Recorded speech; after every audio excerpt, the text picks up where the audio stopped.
বিরিয়ানি লাভারদের জন্য আজকের পর্বে রান্না করে দেখাবো চিকেন দম বিরিয়ানি। এটা কতটা মজার সেটা আর বলার অপেক্ষা রাখে না।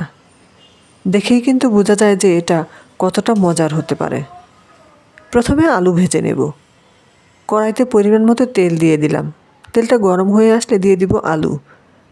আর আলুকে আমি আগে থেকে সামান্য লবণ ও হলুদ দিয়ে মাখিয়ে রেখেছিলাম। ঢাকনা দিয়ে ঢেকে মাঝারি থেকে কম আঁচে রাখতে হবে। যখন এক পাশ লাল হয়ে যাবে তখন উল্টো পাল্টে দিয়ে আবারও ঢাকনা দিয়ে ঢেকে হালকা তাপে রাখবেন। এতে করে ধীরে ধীরে সিদ্ধ হবে। আর এখন চিকেনটাকে ম্যারিনেট করে নেব। এর জন্য আমি এখানে মুরগির মাংস নিয়েছি 1 কেজি। প্রথমে টক দই দিয়ে দিলাম হাফ কাপ। 1 টেবিল চামচ দিব মরিচের গুঁড়া, 1 চা চামচ ধনিয়ার গুঁড়া, 1 চা চামচ জিরার গুঁড়া, হাফ চা চামচ গরম মশলার গুঁড়া, হাফ চা চামচ হলুদের গুঁড়া, 3 টেবিল চামচ আদা ও রসুনের পেস্ট, স্বাদ মতো দিচ্ছি লবণ। এখন সব মশলাগুলো একসাথে মিশিয়ে চিকেনের সাথে ম্যারিনেট করে রেখে দেব। আর এরই মাঝে আমাদের আলুটা কিন্তু সিদ্ধ হয়ে গিয়েছে। মাঝে মাঝে ঢাকনা খুলে নেড়েচেড়ে দিয়েছি। এটাকে এমনভাবে ভাজতে হবে যেন আলুটা খুব ভালোভাবে সিদ্ধ হয়। এবার আলুগুলোকে আমি তুলে ফেলব। সেম তেলে পেঁয়াজ বেরেস্তা তৈরি করে নিতে হবে। আমি এখানে পেঁয়াজ কুচি দিয়েছি 2 কাপ। প্রথমে হাই ফ্লেমে রাখছি। অনবরত নেড়েচেড়ে পেঁয়াজের বেরেস্তাটা করে নিতে হবে। যখন এরকম কালার চেঞ্জ হয়ে আসবে সাথে সাথে চুলার তাপ একেবারে কমিয়ে দিতে হবে, তা না হলে এটা ডার্ক হয়ে যাবে।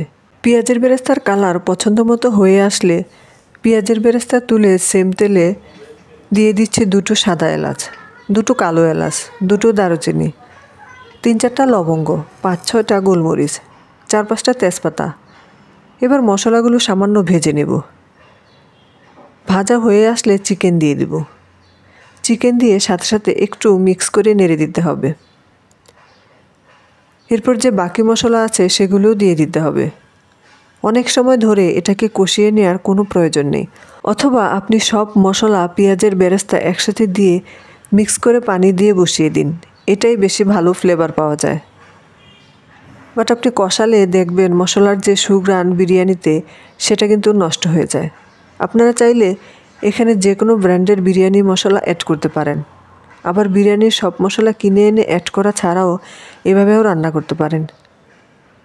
চিকেন সিদ্ধ হওয়ার জন্য পরিমাণ মতো পানি দিয়ে দিলাম। চাইলে এখানে আপনি দুধ দিয়েও রান্নাটা করতে পারেন। উপরে দিয়ে দিচ্ছি পেঁয়াজ বেরেস্তা, হালকা হাতে নেড়েচেড়ে মিশিয়ে নিচ্ছি। মিক্স করা হয়ে গেলে ঢাকনা দিয়ে ঢেকে মাঝারি থেকে একটু কম আঁচে রেখে রান্না করে নেব।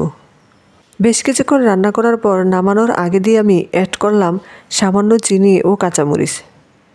এখানে আমি চিনি দিয়েছি 1.5 চা চামচের মতো। বিরিয়ানির চিকেনটা একটু মিষ্টি হলে খেতে খুব ভালো লাগে। এবার সবশেষে দিয়ে দিলাম সেই ভেজে রাখা আলু, দিয়ে এটাকে মিশিয়ে নিচ্ছি। চুলাটা বন্ধ করে দিচ্ছি। এত সময় নিয়ে রান্না করার প্রয়োজন নেই, আমাদের রান্নাটা হয়ে গিয়েছে। এবার চিকেন থেকে যে এক্সট্রা তেল সেটা উঠিয়ে রাখছি। এটা উঠিয়ে রাখার সুবিধাটা কি এটা পরে আমি আপনাদেরকে বলছি। চাল সিদ্ধ করার জন্য আমি এখানে 2টো দারুচিনি, 3টা সাদা এলাচ, 3-4টা লবঙ্গ, 5 থেকে 6টা গোলমরিচ, হাফ চা চামচ শাহি জিরা, দিচ্ছি সামান্য সরিষার তেল, আর সেই সাথে দিচ্ছি ভিনেগার। ভিনেগারটা দিলে যেটা হয় রাইসটা ঝরঝরে থাকে এবং সাদা হয়। 1.5 টেবিল চামচ দিয়ে দিলাম লবণ। লবণটা আমি এখানে একটু বেশি দিয়েছি। লবণটা এমনভাবে দিতে হবে যেন পানির টেস্ট করলে মনে হয় পানির স্বাদটা লবণাক্ত। তাহলে রাইস ফুটে উঠলে এটার স্বাদ একদম পারফেক্ট হবে। পানি ফুটে ওঠার পর যে মশলাগুলো দিয়েছিলাম সেগুলো তুলে ফেলব। তা না হলে বিরিয়ানি খাওয়ার সময় দাঁতের নিচে পড়লে সেটা খেতে ভালো লাগবে না।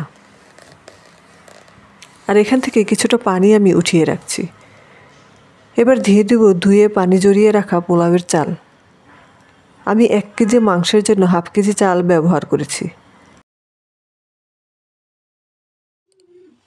আর আমি যে গরম পানিটা তুলে রেখেছিলাম এর মধ্যে দিয়ে দিব 3 টেবিল চামচ গুঁড়া দুধ, দিয়ে এটাকে মিশিয়ে নিব। গুঁড়া দুধটা একটু বেশি দিয়ে ঘন দুধ তৈরি করে নেবেন। এটার উপরে কিন্তু বিরিয়ানির স্বাদটা নির্ভর করে। 1 চিমটি দিয়ে দিচ্ছি জর্দার রং, 2 টেবিল চামচ দিলাম ঘি। ভালোভাবে মিশিয়ে নেব। আর এই বিরিয়ানির স্বাদ বৃদ্ধির জন্য অবশ্যই একটু টেস্টিং সল্ট দিবেন, এতে করে খুব ভালো লাগে খেতে। আমি 1/2 চা চামচের কম হবে টেস্টিং সল্ট দিয়েছি, কেউ চাইলে এটা স্কিপ করতে পারেন। আর এরই মাঝে আমাদের রাইসটাও ফুটে উঠেছে। আমি ঘড়ি ধরে 9 মিনিটের মতো এটাকে জাল করেছি। রাইসটা এমনভাবে ফুটাতে হবে যে রাইস যখনই ফুটবে সাথে সাথে পানি ঝরিয়ে নেবেন। ফুটার পর বেশিক্ষণ রাখা যাবে না, তাহলে কিন্তু ভাতগুলো গলে যাবে যখন আপনি দমে দিবেন। আমি প্রথমে তেল দিয়ে দিচ্ছি। মুরগির মাংসের যে তেলটা রেখেছিলাম সেটা দিলাম। এই তেলটা এজন্য দিলাম যেন রাইসগুলো তলানিতে পুড়ে না যায়। আপনারা চাইলে মুরগির মাংস কিছুটা প্রথম লেয়ারে অ্যাড করতে পারেন। যদি হালকা একটু পুড়েও যায় তাহলে একটা বার্ন লুক আসবে চিকেনের মধ্যে, রাইসে না। তবে তেল দিলেও রাইসটা পুড়ে না। রাইসটা দিয়ে এবার মুরগির মাংস দিয়ে দিচ্ছি। উপর থেকে দিয়ে দিচ্ছি পেঁয়াজ বেরেস্তা, কিশমিশ ও আলু বোখরা।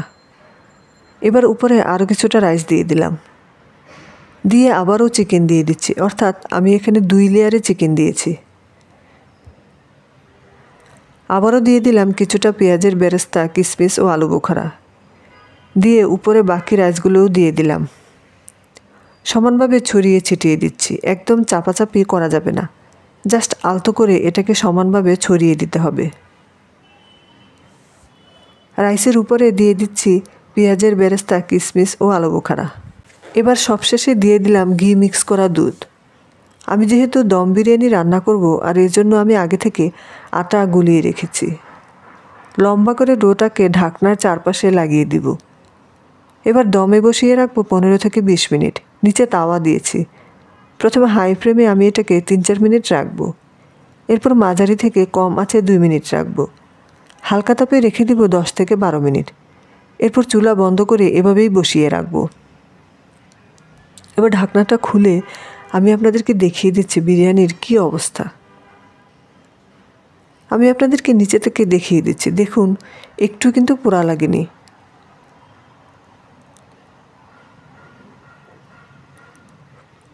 খুব সুন্দর ঝরঝরে হয়েছে। দেখতেই পাচ্ছেন কতটা লোভনীয় লাগছে। আশা করছি আমার আজকের রেসিপিটা আপনাদের কাছে ভালো লেগেছে। ভালো লাগলে লাইক, কমেন্ট, শেয়ার করবেন। আর আমার চ্যানেলটিকে সাবস্ক্রাইব করার অনুরোধ রইল। সবাই ভালো থাকবেন। আল্লাহ হাফেজ।